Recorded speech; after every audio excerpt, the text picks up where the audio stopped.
Amidst intense speculation about his imminent entry into Indian politics, joining us now on India Today here in Davos at the World Economic Forum, former Governor of the Reserve Bank of India, Dr. Raghuram Rajan, and joining me for this interview, our Editor-in-Chief and Chairman at India Today Group, Mr. Arun Puri. Welcome.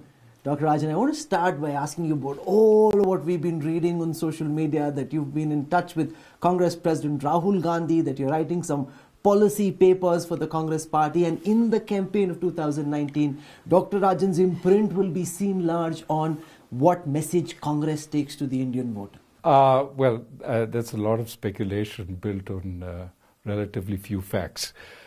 Reality is, I certainly talk to political leaders on all sides. I've spoken with Mr. Rahul Gandhi, I've spoken with Mr. Jaitley. Mr. Chandrababu Naidu was supposed to be on a panel with me this evening. He couldn't come.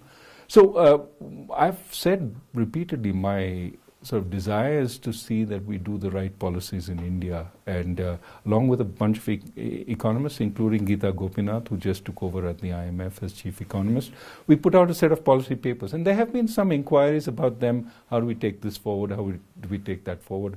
We've been very open in talking about that. And I have all these conversations. Now that has been now made into I'm sort of joining political parties and all that.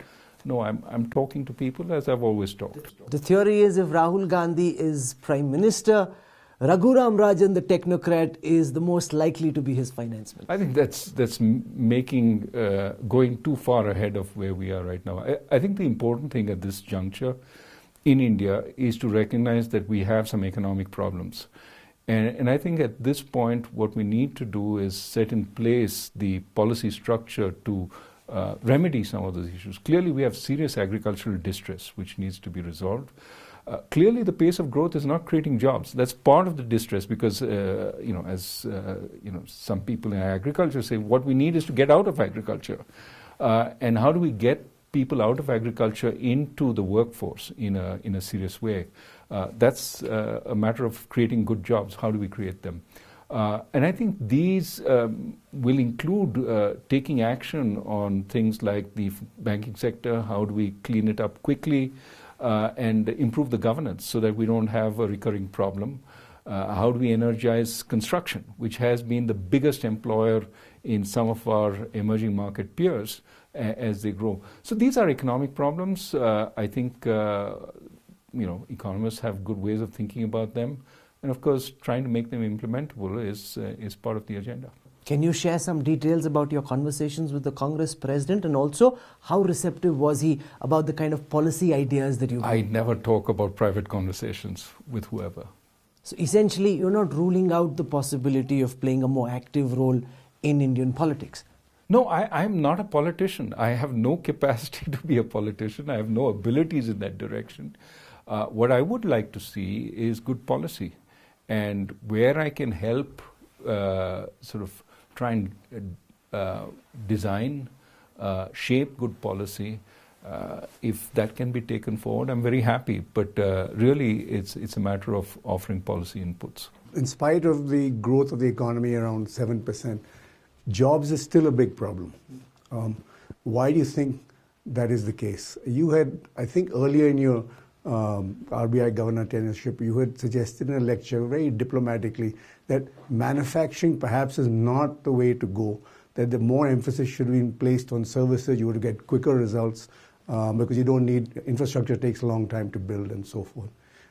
So why is this kind of jobless growth? Well, let me be very careful there.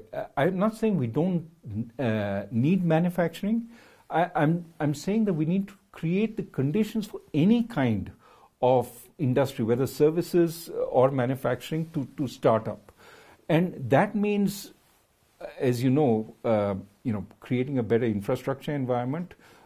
If it's services, you need access to, if you're in IT services, you need access to broadband. If you are in the restaurant business, you need easy permission to open up restaurants. So a business environment, regular power, regular infrastructure, all those things we have to. My point was really, let us not say, as in the past, we need small scale industry here, we need manufacturing there, etc. Let's create the environment. and let the genius of our industrialists and our entrepreneurs bring out what we're good at. So too much of micromanagement on what we need as opposed to creating the framework. That was my contention, that let's create that framework. And that framework means better infrastructure, a more healthy business environment, more predictable taxation, less movement up and down in tariffs. If we create all this, we will get that growth.